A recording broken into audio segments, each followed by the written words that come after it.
Welcome to Tri Digital's podcast. This is Tripod, episode number 4. My name is Rafael Sangili. I'm the creative director here at Tri Digital and the host of Tripod, our podcast. And I'm joined today by the very great Ricardo Albertorio, a.k.a. known as Ricky. Ricky, the artist, designer extraordinaire around here, man. You are one of the most talented artists and I've ever been around in my life. Thank you. And I'm not saying that. So folks at home, you guys really check out this dude's stuff. It is ridiculous. I mean, you're a super talented dude, man. So, and he's changed everything that we do at Tri Digital, right? I mean, we've been getting all kinds of people coming up to us and like just talking to us about our design. And, Ricky's our art director here, right? So, Ricky's, we'll start with this, man. I mean, first of all, how did you find us? How did you find Tri Digital? How did you come across Tri Digital on the internet? Because you came to us and approached us, actually. Yeah, it's a funny story. I was actually just about ready to leave Texas as a whole. I was thinking about moving back to Puerto Rico or to New York. And just as I was doing that, my wife told me, like, hey, check out these people. Like, let's Tri Digital. Like, they seem like such a fit. They have these superheroes and all these things you like, and like I read your job post, and it was unlike anything I've ever seen. Like, we're looking for badass graphic designers. I'm like, well, let's give it a shot. Cause I've been in Texas for like 5 years, man, and I never met really anyone. I was in the photo industry, like in a lot of black rooms, not really interacting with people. So I gave you guys a shot. I sent a resume and my portfolio, and that same afternoon, I got a phone call. And then I'm like, hey, like, who's this? I'm like, oh, it's Giovanni. And Giovanni actually personally called me, like, I saw your stuff. This is amazing, but I need a video resume. I'm like, I haven't really done a video resume in my life, but I'll do it. So I went home that afternoon. I set up a rig, something quick. I put my toys in the back. I'm a big toy collector. I love toys, 80s, 90s. And I just shot an honest interview, resume of myself and the things I had to offer. I edit real quick in After Effects. I did some little quick typographic animations, and that's the next day. My family was actually here in town, and I was about to tell them like I'm moving, I'm out.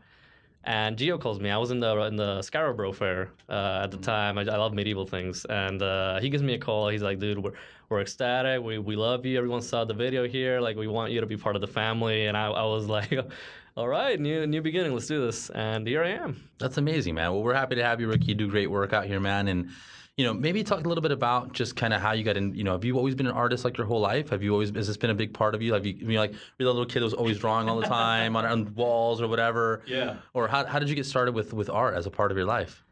Well, yeah, you pretty much hit the nail on the head. All my life, I've just had a pencil in my hand, crayons, anything, and I was always just drawing. School, all the way high school, I was always that guy who was just drawing people, drawing my friends, drawing Dragon Ball Z, Pokemon at the time.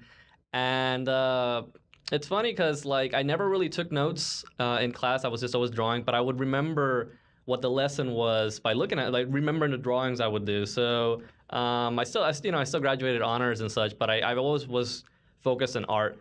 And it was in high school that we were determining what colleges we were going to go to, and I found this college up in the north because I'm in the south side of Puerto Rico, in San Juan. There was this college called the School of Fine Arts of Puerto Rico, La Escuela de Artes Plásticas de Puerto Rico, and I'm like, well, oh man, like this was a big thing. I heard of them. They're they have some of the best artists around the Caribbean. Like, it's kind of a big deal, and I didn't think I had what it took. So at the moment, I was dating my now wife, then girlfriend, and she was like, let's do it together. Like, this is crazy. She was gonna do, like, she was gonna work on chemistry and study that. So we took a shot, both of us. I learned how to paint. I was painting at the time, and I submitted a portfolio. And in that college, it's kind of Can you pull it up on the screen, Scott, maybe? So we can talk about it. I mean, it's interesting because you told me a little bit about the school, and for those of you guys who don't know, I mean, this school is one of the best art design schools in the country. I mean, in the world, really, right? I mean, how many people get allowed or accepted into the school? So from what I understand, we get a couple of thousand people just trying to get in, but I believe it's like around 200, 300 people actually make the cut, because it's actually, and there it is. It's actually a relatively small college compared to other colleges. Like the campus, we have two buildings. You're looking at the old campus, like we call it the old building. This is where we focus mostly on the traditional art, pencil sculpture.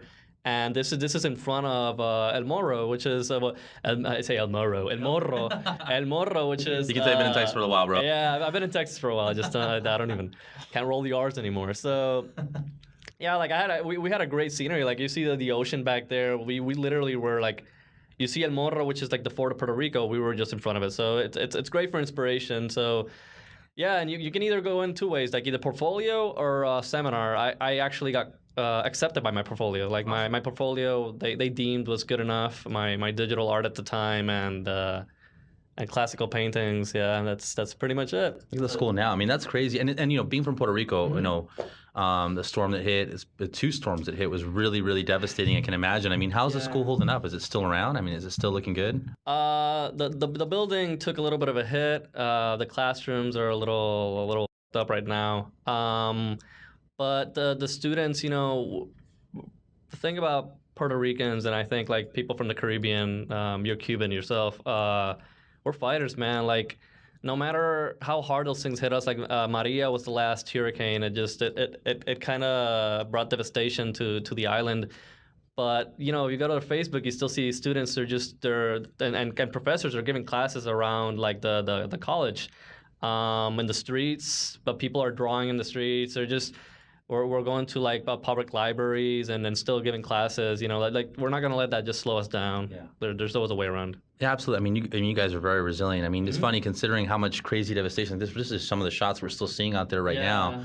That's going on. I mean, it's how's your family holding up? I mean, how's everybody still doing over there? Is it like better now? Is everything just back to normal, or is it still tough out there? It's getting better slowly. It's pretty devastating. Like you said, like the streets, some of the pavement was just ripped off. The electricity took a huge hit. I think like I want to say like 80% of the island still doesn't have power. Fortunately, my family does have power. Our electrical wires actually run underground. We're one of the little communities that actually have that advantage. But for the most part, yeah, like it's pretty hard. But you know, we're still powering through. You know, we're like there's a lot of people. Puerto Rico no se desmaya. Puerto Rico does not faint. Yeah. We're still gonna fight. We're still gonna be in there. Yeah, you know, one thing I will say this, man, is just getting a chance to know you and getting a chance to know your wife and then Emma and the people you brought over and Danny and all those guys that have come over since then. You guys are very resilient. You know, we're very resilient and have never like keep your same sense of humor. Like still like that doesn't change, right? You guys are going through tough times no matter what it is. You'll never tell on the outside, right? Yeah. You guys still kind of struggle, and I think honestly, what makes really great people, like some of the most extraordinary people I've ever met in my life, and the people that are doing some really amazing things, have come from a really, tough upbringing, or really tough surroundings, or tough environment. And I think there's probably going to be a new wave of artists being born from all this tragedy that's happened right here too, and expressing that. I mean, you express your art in a bunch of different ways, right? And you're influenced by you. For those of you guys that don't know, Rick, you want to see a really cool, just crazy, eclectic '80s like Ninja Turtle collection, and just all kinds of one of my personal things we bonded on right away was I'm a huge fan of Thundercats growing up with that, and I mean that's even a little bit before your time. I mean, how are you so just into all this like 80s 90s cartoon stuff? How did you here's actually one of Ricky's illustrations right here. This is Chitara, right? Yeah, this is Chitara. Growing up with I'm the youngest brother. Growing up with two older brothers, Eric and Francisco. You get exposed to this because I was born in '89, but they're from the '80s. Growing up, a lot of my toys were just Thundercats, He-Mans, like they were still around, and we still have VHS. So we saw a couple of these things. I'm there's something about the '80s and those '80s cartoons, like.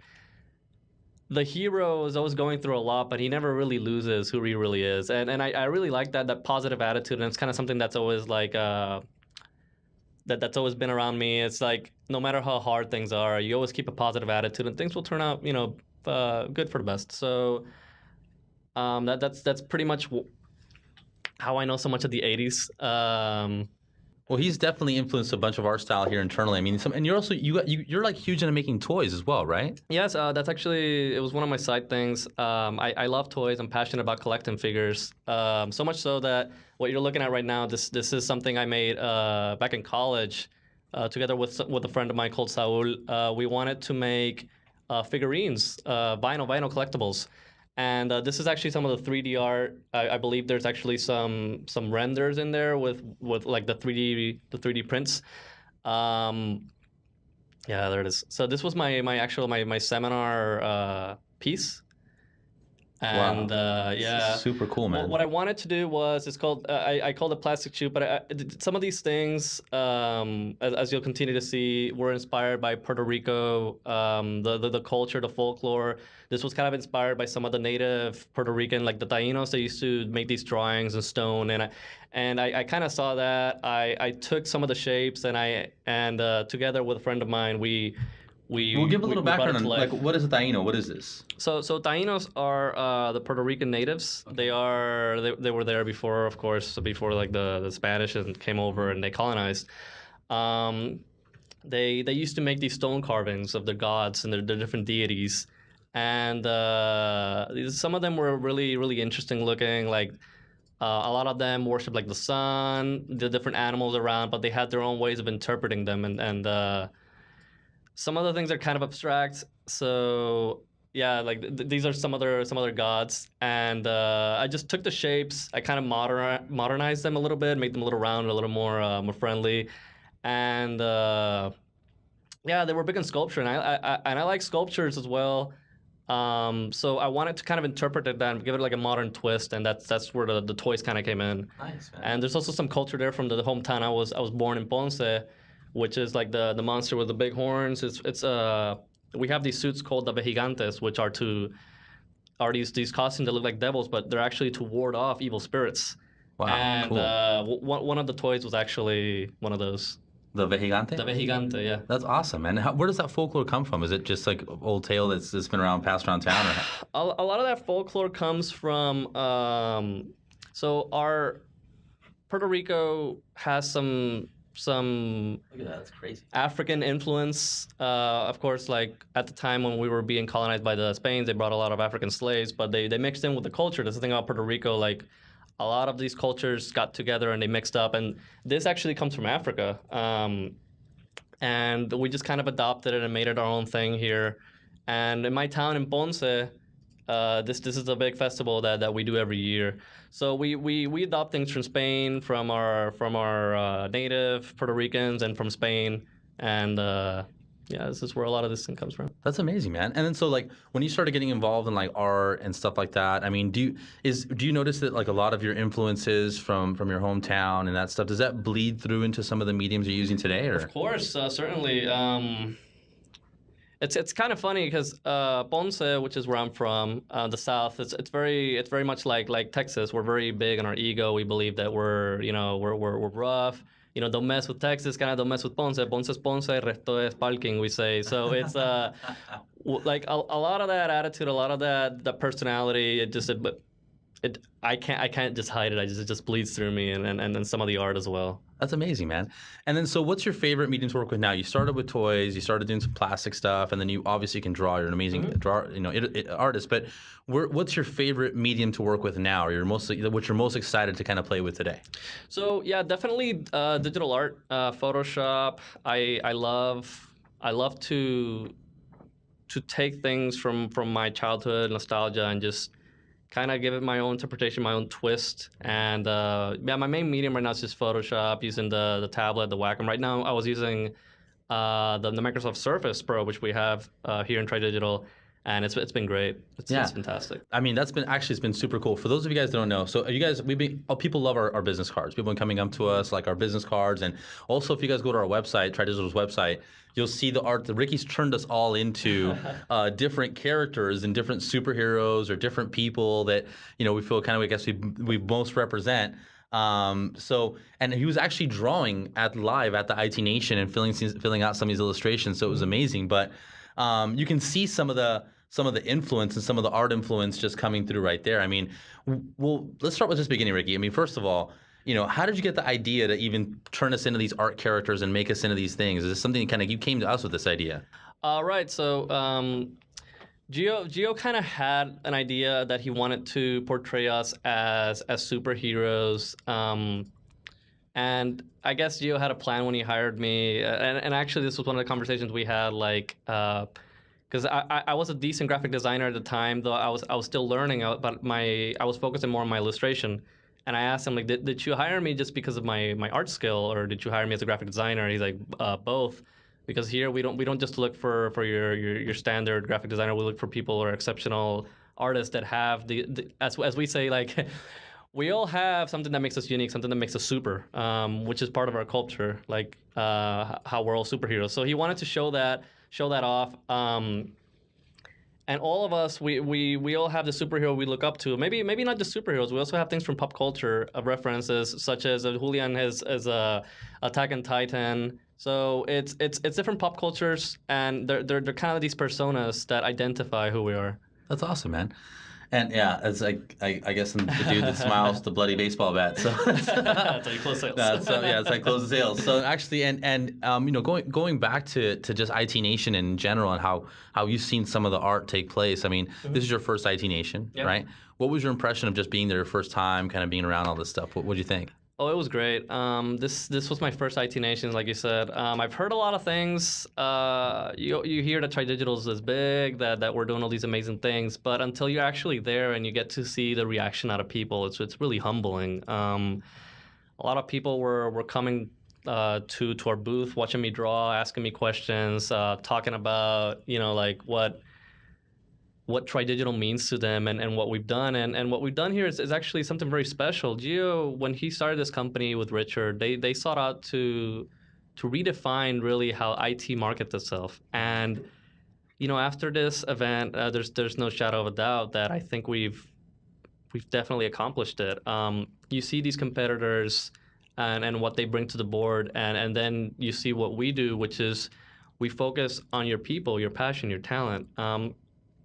And just seeing the reception and the way people thought and the way that people spoke about TriDigital, I strongly feel that we've achieved what we set out to do. Well, that's awesome, man. And going around and getting a chance to see the rest of the booths and being now in this industry doing art for our clients and for different people and stuff like that. Mm-hmm. What do you think is some of the biggest like things that you've noticed in terms of just do you notice that this industry kind of like is lacking a little bit of like maybe color and flair or art, or what was just your impression of just the overall artistic stuff going on in the channel nowadays? Yeah, a lot of the IT people are definitely missing something that can make them stand out, like something that's relatable to other people, because this is a relatively new industry, the IT industry. These people have been around maybe 20, 30 years, if I'm not mistaken. And all this marketing, it's new to them, and they lead with services instead of leading with who they are. And I think that's the thing that differentiates us from the other people, is how we accentuate who we are, and like you said, through color, through design. Like don't be afraid to show who you really are. Like IT, a lot of people think of IT people, and they think that they're these tie-wearing, super smart, super serious people that just don't have personality, and that's not true. A lot of these folk, they have very interesting personalities. They have very interesting culture, and when we start to dig on that, when we start accentuating that, like you really start to see in the core that you are actually an individual. You're different from your competitors. And I think that's a lot what's missing, just that personal touch. Was there anybody that you were walking around their booth or just get like really impressed with like their art and their stuff that they put out? Like, is there as you were walking around there, anybody could stand out? There was a couple. I definitely like IT Nation's design, and I got to meet a couple of their designers, and that was really nice. We had an exchange of words. It was great. I get them they call it the art book, but it's our brochure. Our new brochure is being called the art book, not by ourselves. It's actually by the people who picked it up. Like they're that impressed with it. And we were just talking, and I loved their design was very colorful. It looked very similar to ours, and we actually had a couple of comments from people coming and saying like, did you guys design IT Nation's new design? Because it looks fresh, it looks colorful, it looks like you guys. We're like, no. And I don't want to say for certain, but maybe people are already starting to get influenced. Maybe like they're looking up to what we're doing and in a way emulating it. And if that's the case, I'm flattered. No, and you're doing a great job. I'm telling you, we probably get more compliments on our art and the things that we do than anything else, and what we've done for some of our clients and telling their story through art, right? So what do you think in terms of like what's like the future? What are things you're working on right now that you're looking forward to really just kind of putting out that maybe people don't really know about? Like what are some things you have? I know you're always cooking on new stuff, man. What's going on? So we're actually working with a lot of interactive things. The people that came to our booth, they got to experience some new form of marketing. So we're doing video games now. For example, for Trend Micro for their XGen, we're doing a game that should be available, I think, like end of year. Right now we have a beta on Android, and eventually we're gonna have it to the iOS, and then we're gonna have it on desktop. Whereas interactive marketing, you're learning about their solutions while you're having fun. We're also working on 3D videos, which is something really exciting that we're going to unveil soon. We have a very talented artist called Daniel Capote, which we just recently acquired from Puerto Rico, same college I went to. And he's doing phenomenal work. Like, every time that we show something, we try to do something new, because while I do assume that eventually people will emulate us, the beauty of this is we'll be always ahead of the curve and then think of new things. And who knows, maybe soon we might do some VR. I don't know. I'd like to. But interactive marketing, I think it's where it's at. Like right now, it's this 2017, 2018. There's just, you got to touch it. It's got to be tangible, No, I think so. And I think that's a big part of it too. Is that right now everything's so digital, so cold, and kind of just very straightforward. I think that's one of the biggest things you brought to the table is making it a little bit more. While it's very artistic, it still feels very approachable, right? And I think it's something that you want to kind of play with it, you want to touch it, you want to do stuff with it, and I think that alone is a great feat, man. I mean, besides being one of the most stylish gentlemen in Tri-Digital, by the way, Ricky's always rocking some super dope styles all the time. You brought definitely a little bit of artistic swagger to the rest of us. I can definitely notice that when people were coming up to us and asking us a lot of questions about what's going on with Tri-Digital, and here's some of the things we're actually making a video game. So by the way, guys, if you guys get a chance, check out the studio on YouTube. It's one of our channels where this podcast is at. And then we also just kind of have a behind the scenes of how we made the video game. That's Justin, one of our head dev guys. So we'll have all these guys on our podcast eventually. But, man, it's just been amazing to see some of the stuff that you've done, man. And I've seen also in the video game, you guys will notice for some of that 80s, 90s video game influence is starting to bleed through. No, which is super cool, man. I like it. What are some things that you're like is outside of like work stuff that you're really excited about from art perspective? Are there any like art shows or art exhibits that are influencing your day, or that you're really kind of following, or trends you're really kind of behind? More so, I like to follow artists that I like through Twitch. I can't think of a lot of art conventions. But I definitely follow, like, Artgerm is one of my main influences. A lot of my art is inspired by him. His name is Artgerm? Well, his name is I think it's Stanley, but he goes by Artgerm, okay. And he does a lot of cover art for DC, Marvel.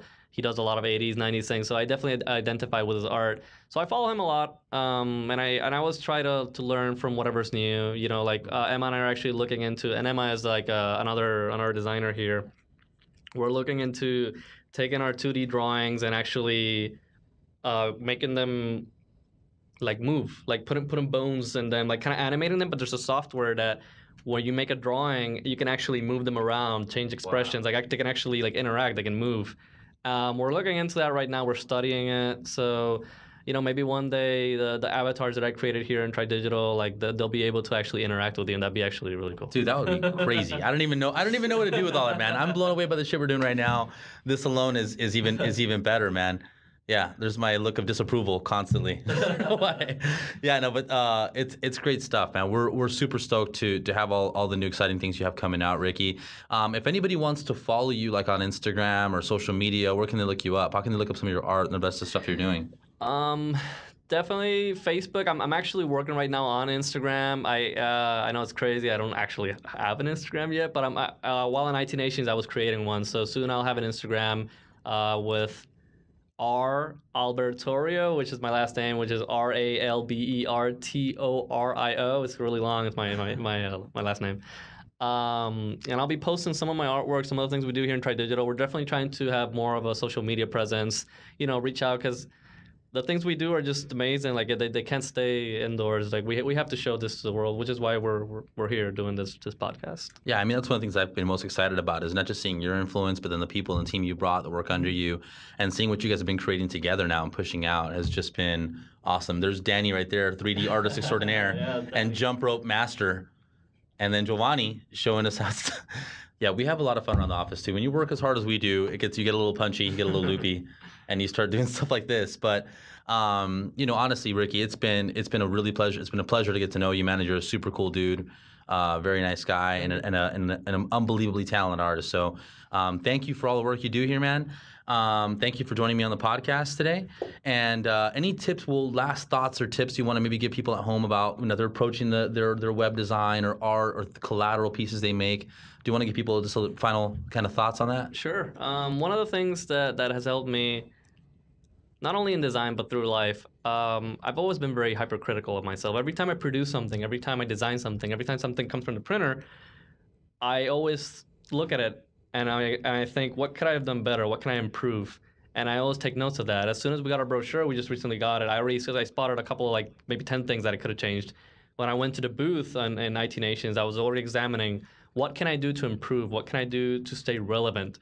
What is the next thing I want to work on? Because the moment that you stop and say, this is perfect, that's the moment that you died. Yeah, that's great. That's a great feedback, man. That's amazing. So you guys, thanks again, Ricky, for joining us. Again, thank you, everybody, Scott, and everybody putting this together. And for you guys listening, again, we're going to keep doing these guys, whether you like it or not. It's not going away. All right. So you guys, thank you very much. I appreciate it. And I'll see you next time, man. No problem. Take care. Pleasure. All right. See you later.